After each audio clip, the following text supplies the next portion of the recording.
하도 하나님을 그 뜻을 떠나서니까 하나님이 이스라엘 백성을 시험하셨다는 내용을 담고 있습니다. 오늘 본문의 핵심 단어가 그래서 뽑으면 시험입니다. 시험 보면 우리 여러분 22절, 또 3장 1절, 3장 4절 이게 세 번에 걸쳐서 시험이라는 단어가 나옵니다. 그래서 오늘 본문을 가지고 드리는 질문이 이것입니다. 하나님은 왜 그의 백성 이스라엘 백성들을 시험하실까? 시험에는 목적이 있습니다. 그 목적이 무엇입니까? 시험은 대상에 대해서 모를 때 그 대상을 잘 알기 위하여 시험을 합니다. 대상의 실력이나 수준을 파악하기 위해서 시험이 필요한 것이죠. 그래서 보통 학생들은 그 공부한 것을 잘 이해하나 못하나 시험을 치릅니다. 회사에서는 사람을 뽑을 때 자격이 있는지 알기 위하여 시험이라는 과정을 거칩니다.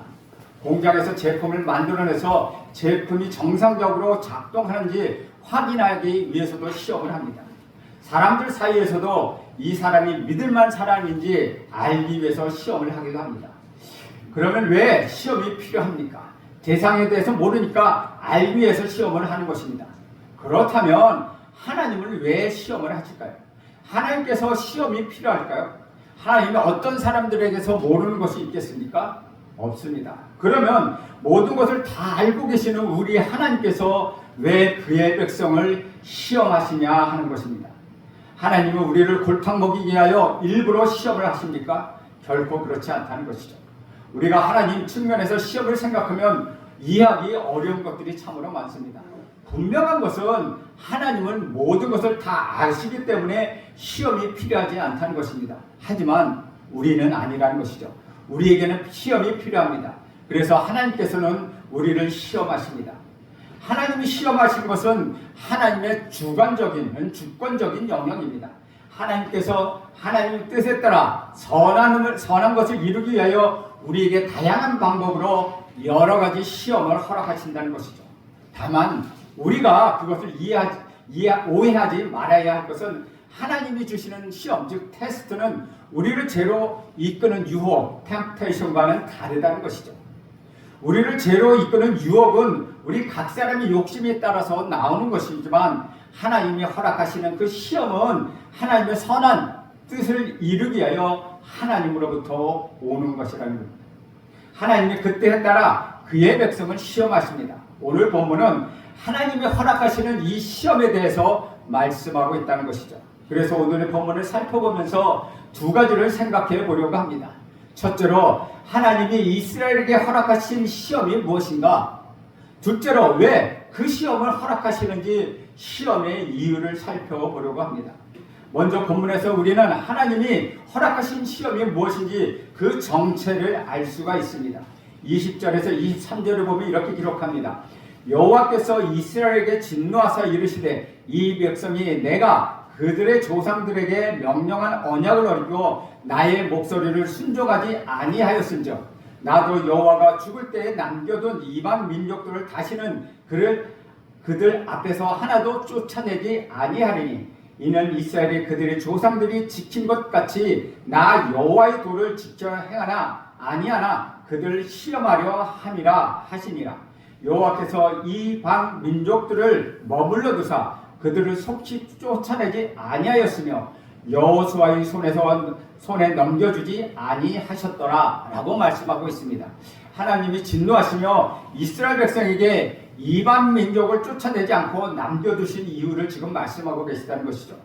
하나님이 이방 민족들을 남겨두신 이유는 이스라엘을 시험하시려고 이방 민족들을 이스라엘을 시험하는 도구로 사용하시려고 남겨두셨다는 것입니다. 여호수아 때 이스라엘이 가나안 땅을 완전히 정복하지 못한 것도 단순히 그들의 노력이 부족했거나 순종하지 않았기 때문만은 아니었다는 것이죠. 이것은 하나님이 뜻하신 결과였다는 것입니다. 하나님은 이방 민족들을 사용하셔서 이스라엘이 하나님의 길로 가는지 아니면 다른 길로 가는지를 시험하셨다는 것이죠. 이방 민족들은 이스라엘 괴롭히는 대적들이었습니다. 이스라엘에게는 가시같은 존재였습니다. 우리는 이런 가시를 원하지 않습니다. 가시같은 존재들은 아예 없는 것이 우리는 좋다고 생각합니다. 그래서 이스라엘을 보호하시는 하나님께서 이스라엘에게 가시가 되는 이 이방 민족들을 그들 곁에 두셨다는 것은 참으로 모순처럼 생각되는 아닙니다. 하지만 정말 그렇습니까? 이런 시험은 없는 것이 더 좋습니까? 여러분은 시험에 대해서 어떻게 생각하십니까? 여러분 시험을 좋아하십니까? 혹시 이 자리에서 나는 타고난 시험 체질이야, 시험이 너무 좋아, 시험을 받고 싶어, 그런 분 계십니까? 저도 시험을 좋아하지 않습니다. 시험을 원하는 사람 아마도 한 사람도 없을 것입니다.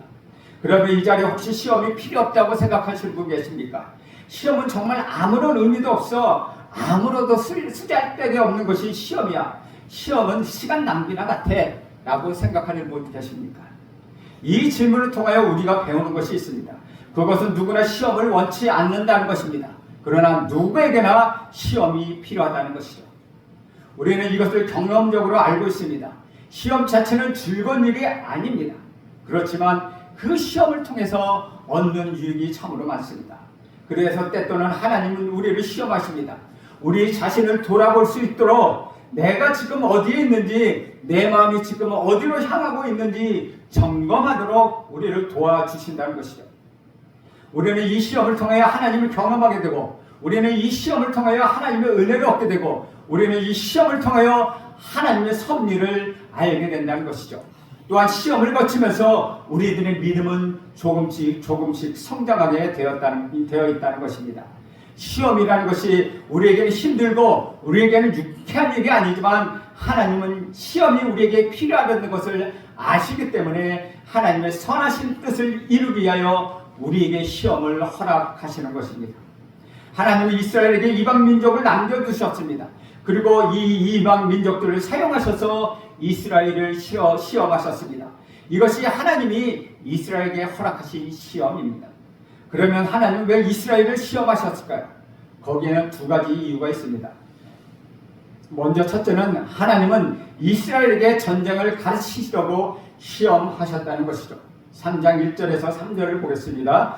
여호와께서 가나안의 모든 전쟁들을 알지 못하는 이스라엘을 시험하려 하시며 이스라엘 자손의 세대 중에 아직 전쟁을 알지 못하는 자들에게 그것을 가르쳐 알게 하려 하사 남겨두신 이방 민족들은 블레셋의 5 군주들과 모든 가나안 족속과 시돈 족속과 바알 헤르몬 산에서부터 하맛 입구까지 네바논 산에 거주하는 시 족속이다.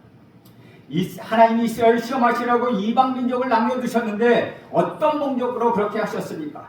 전쟁을 알지 못하는 이스라엘 자손에게 전쟁을 가르치시려고 남겨두셨다는 것입니다. 여호수아의 시대의 이스라엘 백성들은 이방 민족과 많은 전쟁을 하면서 가나안 땅을 정복했습니다. 하지만 그 다음 세대는 다른 세대라고 하여서 그런 경험이 없었다는 것이죠. 그래서 하나님은 그들에게 전쟁을 가르치시려고 이방 민족들을 남겨두셨습니다. 그런데 여기서 의문이 하나 생깁니다. 하나님은 전쟁을 통하여 이스라엘에게 가르치려고 하신 것은 또 무엇일까요? 다시 말해서 이스라엘이 전쟁에서 배워야 하는 것은 무엇입니까? 전쟁에서 가장 중요한 것이 무엇입니까? 전쟁에서 이기는 것, 전쟁에서 승리하는 것입니다. 하나님은 그들에게 전쟁에서 승리하는 법을 가르치시려고 하셨다는 것이죠. 이스라엘 자손을 전쟁에서 이기려면 어떻게 해야 합니까? 필승 전략을 새기고 무기 사용법을 익히고 부대는 어떻게 배치하고 적들의 공격에 따라 어떻게 대응할 것인지 이런 전쟁 기술을 배워야 하는 것입니까? 이스라엘이 전쟁에서 이기는 비결은 하나님이 모세를 통하여 이미 말씀하셨습니다. 애굽에서 출애굽한 이스라엘 백성 앞에 넓은 바다 홍해가 가로막고 있었습니다. 그때 모세가 홍해 앞에서 이스라엘에게 이렇게 선포합니다. 출애굽기 14장 13, 14절에 이렇게 말하고 있습니다. 모세가 백성에게 이르되 너희는 두려워하지 말고 가만히 서서 여호와께서 오늘 너희를 위하여 행하시는 구원을 보라. 너희가 오늘 본 애굽 사람은 영원히 다시 보지 못하리라. 여호와께서 너희를 위하여 싸우시리니 너희는 가만히 있을지니라. 누가 싸웁니까? 하나님이 싸우십니다.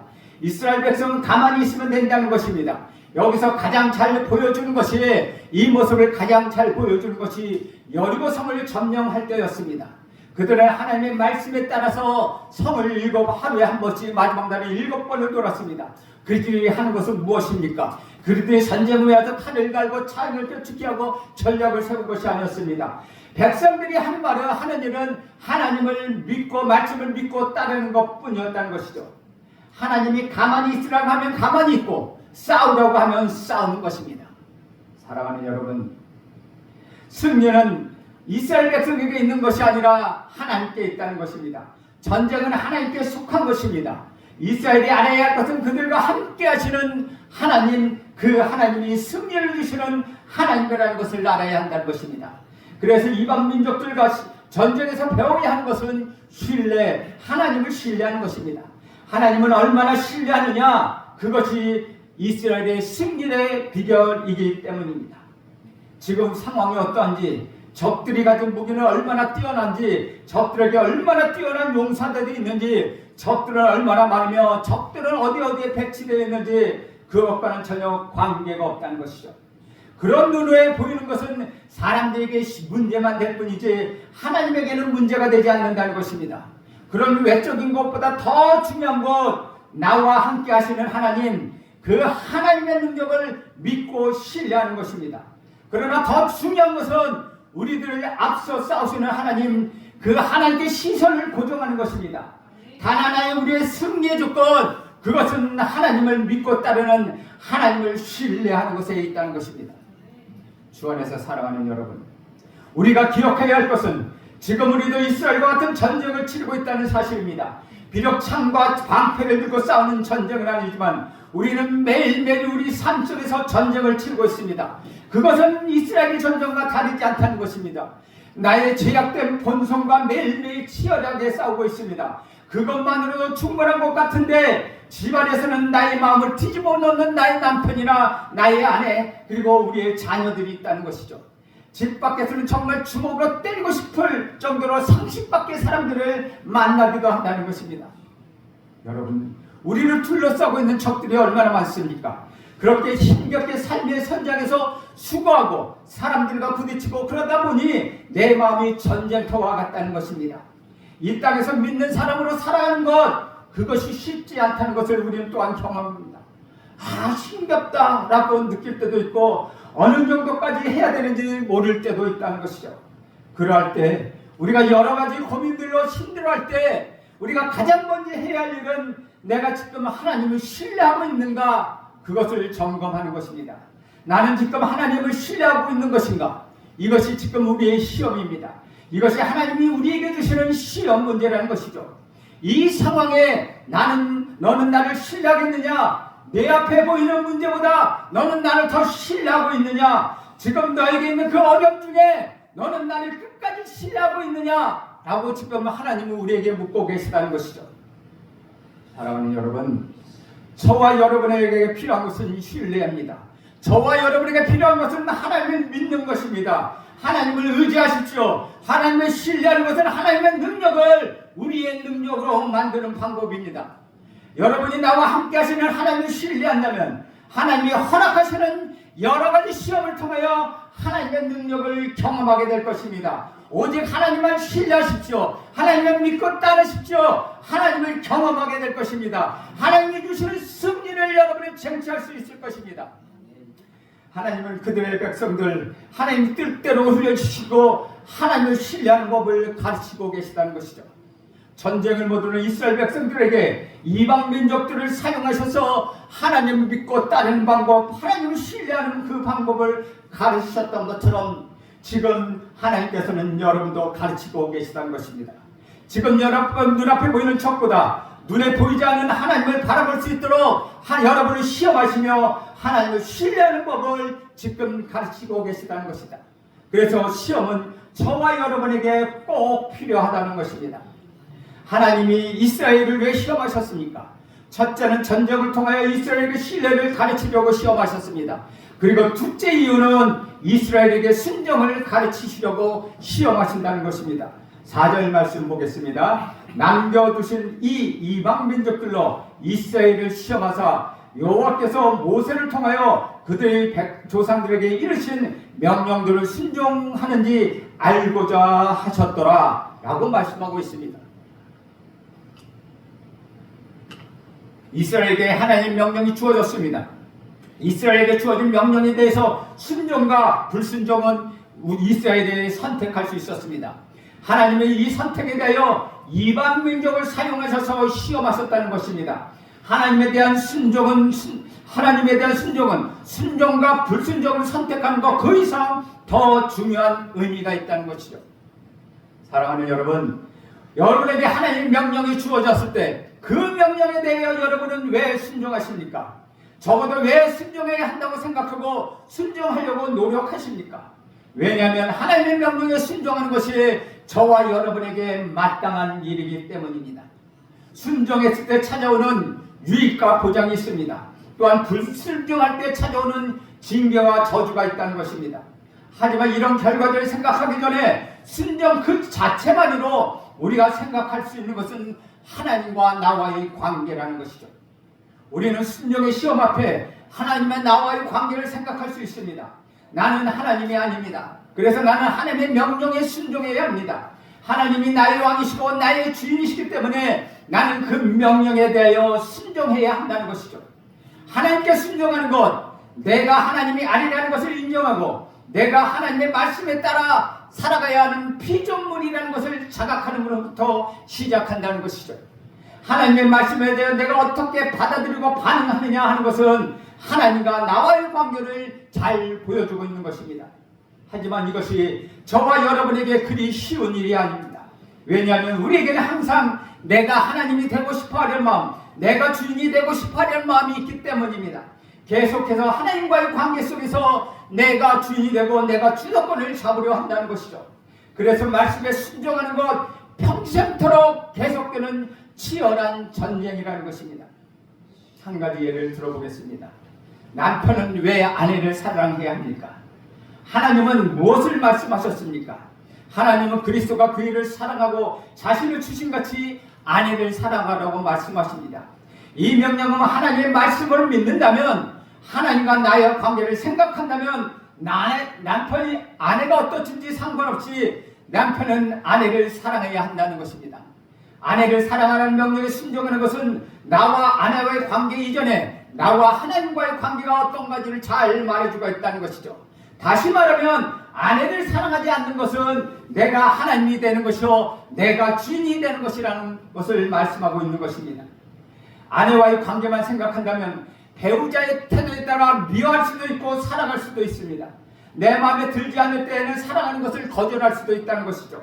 하지만 내가 하나님이 되는 것만 걷는 것이 아니라 하나님이 나의 하나님이 되신다면, 나의 주인이 되신다면 나는 하나님의 명령에 따라야 한다는 것이요 다른 핑계는 없다는 것입니다.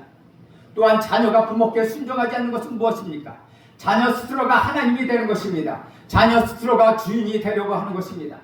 주님을 따르는 제자들이 교회인 우리가 서로 사랑하지 않는다면 무엇입니까? 우리 스스로가 하나님이 되려 한다는 것이죠.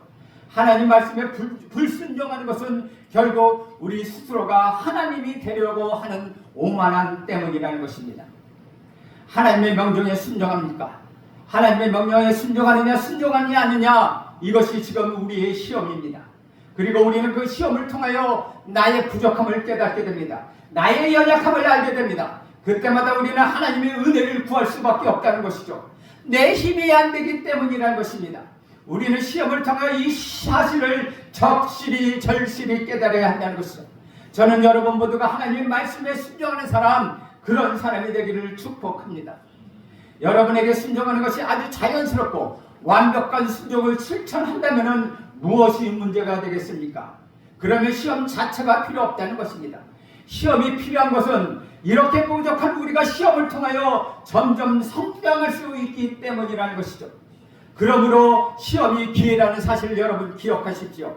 그리고 순종을 선택하십시오. 그러면 하나님 기뻐하시는 곳으로 한 걸음 더 나아갈 수 있게 된다는 것입니다. 우리가 조금 더 성장하고 조금 더 우리 주님을 닮아갈 수 있게 되는 것입니다. 하나님이 많은 말씀을 우리에게 주셨습니다. 그리고 그 말씀은 내가 얼마나 알고 순종하느냐에 따라서 하나님과의 나의 관계 안에서 누릴 수 있는 풍성함이 달라진다는 것이죠. 하나님은 그 풍성함의 은혜의 자리로 우리를 인도해 주시기 위하여 다양한 방법으로 저와 여러분을 시험하고 계시다는 것이죠. 남편과 아내, 배우자는 시험에서 정말 빠질 수 없는 항목입니다. 얼마나 자주 출제되고 또 얼마나 자주 시험거리가 되는지 모릅니다. 자녀들 때때로 정말 답이 없는 것처럼 보이는 까다로운 시험입니다. 회사 사람들, 친척들, 이웃들, 하나님 정말 다양한 방법으로 다양한 도구를 사용하십니다. 때로는 하나님이 침묵하고 계시는 것만 같은 상황을 허락하실 때도 있고, 내가 할 수 있는 것은 아무것도 없는 답답한 상황, 어려운 상황, 앞뒤가 도저히 보이지 않는 상황, 캄캄한 상황을 우리에게 주시기도 한다는 것이죠. 여러분은 여러분의 상황에 따라 정말 다양한 시험을 경험할 것입니다. 그런데 정말 감사한 것은 정말 다양한 시험들도 있지만 문제의 답은 아주 정말 단순하다는 것입니다. 그리고 하나님은 그 시험 문제에 대하여 정답을 우리에게 미리 알려주셨습니다. 그 정답은 무엇입니까? 아브라함이 우리에게 모범의 답안을 보여주셨다는 것이죠. 하나님은 아브라함에게 정말 풀 수 없을 정도로 까다로운 시험 문제를, 우리들이 생각을 초월하는 문제를 내어주셨습니다. 100세에 얻은 하나뿐인 아들 이삭을 바치라는 문제입니다. 아브라함은 그 어려운 문제를 어떻게 해결했습니까? 그 문제에 대해 아브라함은 해결 과정과 답은 간단했습니다. 그것은 신뢰라는 과정으로 시험 문제를 풀었고 순종이라는 답을 하나님께 제출했다는 것이죠. 그리고 그 과정과 답은 하나님을 기쁘시게 충분했다는 것입니다. 하나님이 인정해 주셨습니다. 하나님은 아브라함을 시험하시면서 이미 어린 양을 준비해 두셨다는 것이죠. 하지만 아브라함은 그 사실을 알지 못했습니다. 그런데 아브라함은 하나님이 신뢰함으로써 이렇게 고백합니다. 어린 양은 하나님이 친히 준비하시리라. 여호와 이레는 그는 고백하고 있다는 것이죠. 우리는 신뢰와 순종이라는 두 과목으로 계속해서 시험을 치르고 있습니다. 크고 작은 시험들 속에서 여러분은 어떤 답을 제출하고 계십니까? 하나님이 선하신 계획을 가지고 나 자신의 뜻대로 우리에게 다양한 시험을 허락하십니다. 그리고 그때마다 우리에게 물으십니다. 너는 정말로 나를 신뢰하느냐? 여러분은 어떻게 대답하시겠습니까? 여러분의 삶에서 순종으로 대답하시길 간절히 바랍니다. 사랑하는 여러분, 내 주님, 내가 여기 있습니다.